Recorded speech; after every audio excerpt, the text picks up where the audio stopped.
They say love can be blinding, that it can make us overlook red flags, silence our instincts, and bind us to people we should run from. But what happens when love itself becomes the weapon?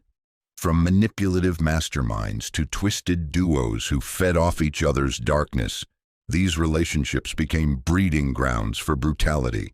These are the stories of couples who took "till death do us part" to a whole new level and dragged others down with them. Raymond Fernandez and Martha Beck, the Lonely Hearts Killers. Raymond Fernandez and Martha Beck weren't just lovers. They were killers bound by obsession and cruelty. Between 1947 and 1949, the pair became infamous across America as the Lonely Hearts Killers, preying on the ones that dared to dream and hope through newspaper ads targeting the vulnerabilities of the weak. While only convicted of a single murder, investigators believed their true body count may have reached 20. Their story is one of twisted devotion, unrelenting jealousy, and a partnership that turned deadly. Raymond's path to this deadly journey started long before he met Martha. Born in Hawaii to Spanish parents, his early life shifted between continents. He served in the Spanish Merchant Navy and worked with British intelligence during World War II. But after a prison stint for petty theft, he emerged with a new, sinister worldview. He believed black magic gave him control over women. Armed with that delusion, he began scamming lonely women through personal ads, posing as a charming suitor. Martha Beck's life was riddled with trauma long before she met Raymond. Struggling with obesity and alleged abuse in her childhood, she felt unwanted and invisible. 2 failed pregnancies, a short-lived marriage, and the responsibility of raising 2 young children pushed her deeper into a world of romance novels and fantasy. She longed for escape, and when she placed a Lonely Hearts ad in 1947, Raymond Fernandez answered. For Martha, he was more than a response. He was the answer to all her loneliness. What began as a romantic exchange quickly escalated. Martha traveled to New York, abandoning her children to be with Raymond. When she arrived, he confessed to his cons and criminal lifestyle, but Martha did not care about it and embraced this side of Raymond with all her heart. She sent her children to the Salvation Army, completely surrendering herself to the man she believed would never leave her. And just like that, the pair became a team.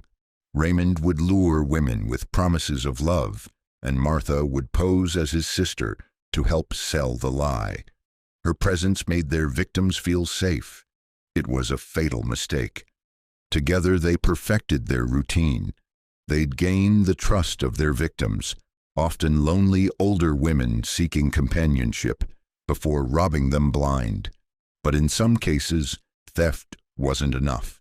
In 1949, things turned deadly when a 66-year-old woman named Janet Fay came to stay at their Long Island apartment.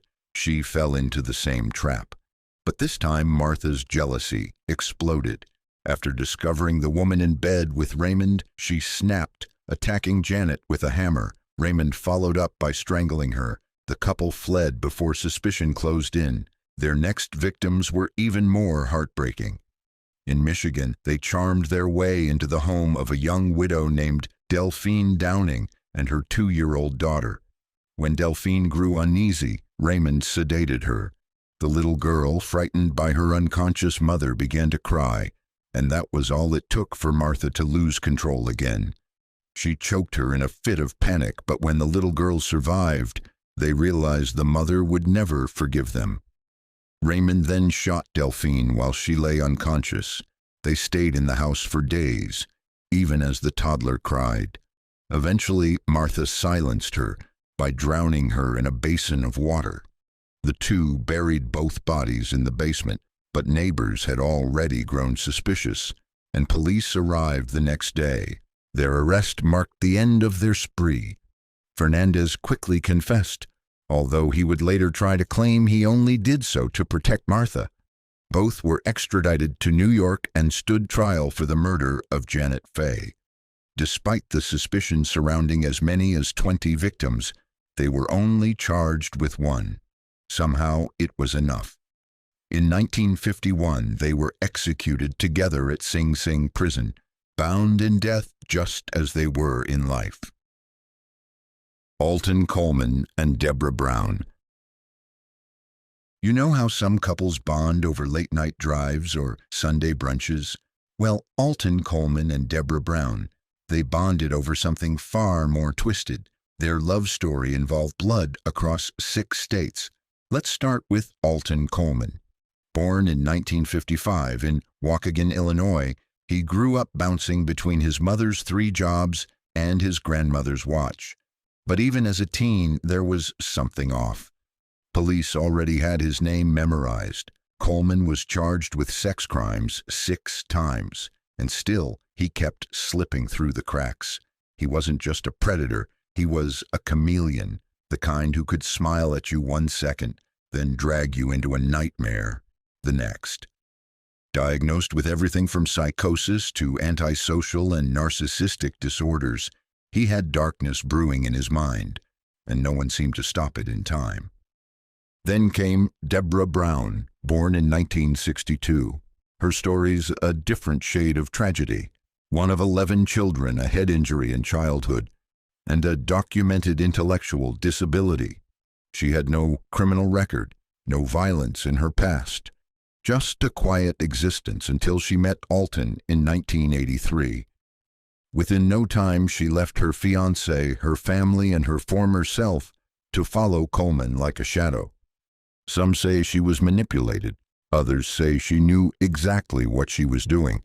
What's undeniable is that once they came together, the country would never forget the terror they unleashed.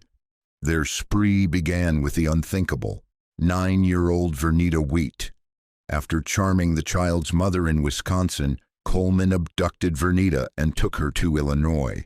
Weeks later, her body was found, essayed and strangled. That murder was just the opening scene. Over the next few weeks, the couple cut a bloody path across Indiana, Michigan, Ohio, and more. They raped, beat, strangled, and bludgeoned their victims, men, women, and even little children. No one was safe from their reach. In Indiana, they lured 2 little girls, Annie and Tamika Turks. Only Annie survived, forever scarred. Tamika's body was dumped like garbage, assaulted and left to rot. In Michigan, 25-year-old Donna Williams vanished. In Ohio, a mother and her 9-year-old daughter were found strangled in a crawl space. They beat an elderly couple, killed a 15-year-old girl in Cincinnati, and even targeted a reverend and his wife. And it didn't stop. Even when one escaped their trunk, even when they switched disguises every few blocks, Coleman and Brown just kept moving, killing, stealing, smiling. They were finally caught on July 20th, 1984, after a tip from someone who recognized Coleman. Sitting calmly on park bleachers, Deborah had a gun in her purse, and Coleman had a knife tucked in his socks.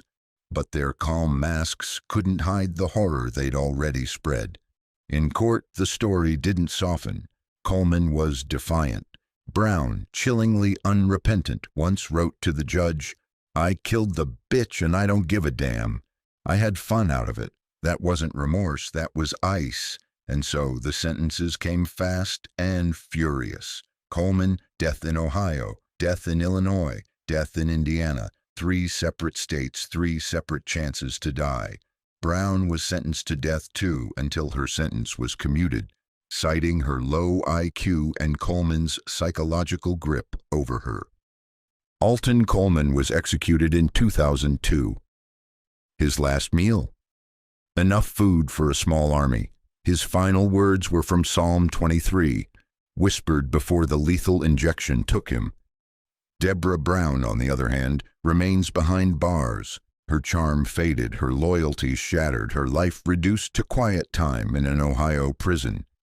She's apologized since, but the pain she caused runs too deep for words. James DiVeggio and Michelle Michaud. If you thought horror only lived in movies, wait until you hear about James DiVeggio and Michelle Michaud. This wasn't just another toxic relationship. It was a brutal partnership forged in sadism and pure evil. Together they roamed the streets of California like predators on the hunt, transforming an ordinary green Dodge Caravan into a mobile torture chamber. Their weapon of choice? Depravity. It was December 2nd, 1997, when 22-year-old Vanessa Leigh Sampson's fate collided with theirs. A bright and lively college student from Pleasanton, she was walking down the street like any other day, unaware that her final hours were about to unfold in unspeakable torment. DiVeggio and Michaud pulled up in their van. Inside were hooks, ropes, and restraints. They kidnapped her off the street and drove her into a waking nightmare. Inside that van, they forced her into submission with a rubber ball gag, restrained her with nylon rope, and subjected her to prolonged sexual torture as they made their way toward South Lake Tahoe. The entire van was customized for this purpose. This wasn't an impulsive act. It was premeditated, chillingly calculated. When they were done violating her body and spirit, they strangled her and dumped her like trash on a snowy embankment. A young life full of promise was extinguished by two people who called these acts adventures and huntings. What makes this story even more chilling is how composed they remained afterward. James and Michelle acted like nothing had happened, because to them, this wasn't a shocking crime. It was a routine. Prosecutors later revealed the pair had a long history of abuse, with at least 6 other victims, including some who were their own relatives. It was all part of their twisted ritual: abduction, control, torture. When they finally stood trial in Alameda County, the courtroom was packed with Vanessa's family and friends, many of whom wore purple ribbons, her favorite color. Emotions ran high. Her brother brought a framed picture of Vanessa and placed it on the table right in front of the accused. The pain, the fury, the disbelief, it hung in the air like smoke. During sentencing, the judge didn't hold back. He described the crime as vile, cruel, senseless, depraved, brutal, evil, and vicious. And truly, what else could it be called? The jury agreed. They sentenced both DiVeggio and Michaud to death, ending any debate about the weight of their crimes. Michaud became the 14th woman on California's death row, housed in the women's prison at Chowchilla. DiVeggio, too, joined the ranks of condemned prisoners. In the courtroom, James tried to soften his image, claiming he didn't directly kill Vanessa, but even he admitted that by law he was as guilty as Michelle. It didn't matter. No amount of deflection could erase the trail of terror they left behind. Michelle remained silent, following her lawyer's advice, but that silence only echoed louder for the family shattered by her choices. What's most disturbing is how methodical it all was. This wasn't a random crime of passion. It was a coordinated, sadistic operation. Two people found each other, and instead of love, they built a partnership of torture. James DiVeggio and Michelle Michaud may have once called each other lovers, but history will only remember them as a deadly duo who hunted the innocent and left devastation in their wake. Paul Bernardo and Karla Homolka. In the early 1990s, Canada was shaken by a series of chilling crimes that forever altered the nation's understanding of evil. At the center of this storm were Paul Bernardo and Karla Homolka, a seemingly ordinary couple whose actions would come to be associated with some of the most haunting and controversial cases in Canadian history. Long before the murders, Bernardo had already established a dark legacy. Dubbed the Scarborough Rapist, he targeted young women over a 5-year span, with police struggling to connect the dots. DNA testing, still a new frontier in forensics, would eventually point to Bernardo, but not before other tragedies unfolded. By the time he was engaged to Karla Homolka, Bernardo's crimes had escalated. Their relationship, far from typical, became a chilling collaboration. It started with the death of Homolka's younger sister, Tammy, a tragic incident surrounded by disturbing circumstances. The truth about what happened that night would only emerge later, which would tell the world how atrocious their intentions were that night. In 1991 and 1992, the bodies of two teenage girls, Leslie Mahaffey and Kristen French, were discovered, both bearing signs of extreme cruelty. As investigators struggled to find leads, Bernardo and Homolka lived their lives undetected, even honeymooning as police searched for a killer. It wasn't until Homolka came forward in 1993, amid a violent breakdown of their relationship, that the shocking truth began to unravel. Homolka presented herself as a victim of domestic abuse, claiming she had been forced to assist in Bernardo's crimes. But when long-missing videotapes emerged, showing the full extent of the couple's involvement in the torture and assault of their victims, public perception shifted dramatically. What was once seen as a possible case of coercion began to look more like collaboration. Homolka struck a deal with prosecutors before the tapes came to light, a plea bargain that earned her just 12 years behind bars. The tapes, however, revealed her to be an active participant, prompting national outrage and regret over what many dubbed a deal with the devil. Bernardo, meanwhile, was convicted of multiple crimes and declared a dangerous offender, all but guaranteeing he would never walk free again. The Bernardo Homolka case had ripple effects beyond the courtroom. It reshaped police procedures, sparked debates on plea deals, and raised uncomfortable questions about the nature of complicity and the capacity for evil within seemingly normal individuals. Karla Homolka was released in 2005 and has since lived under various aliases and identities, while Paul Bernardo remains incarcerated, with little hope of release. Alvin and Judith Neely. They say opposites attract, but sometimes so do monsters.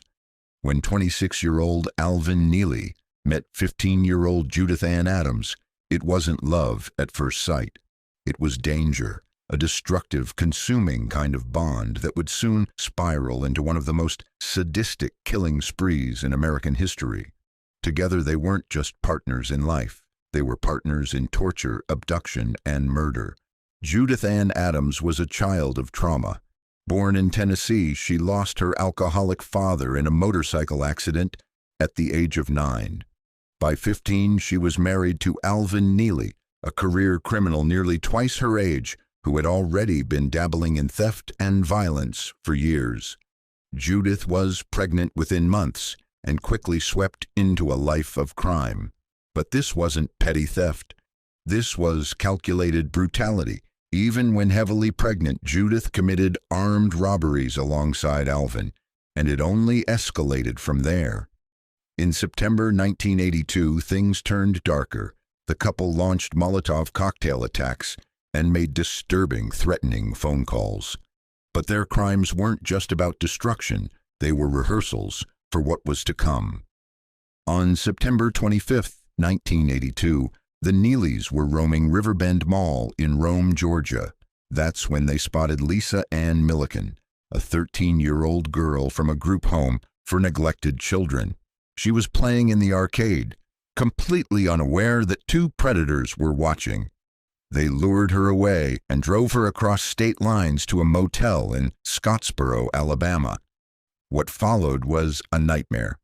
Lisa was essayed repeatedly by both Alvin and Judith, and when they decided they were done with her, Judith tried to kill the child in the most excruciating way possible by injecting Drano and liquid plumber directly into her body.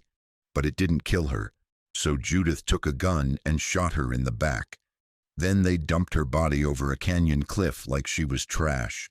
And in a chilling twist, Judith called the police afterward. Not out of guilt, but to show off her control. telling them exactly where to find Lisa's corpse. Just days later, the Neelys struck again. On October 4th, 1982, Judith abducted engaged couple John Hancock and Janice Chapman. She shot John, left him for dead, and kidnapped Janice.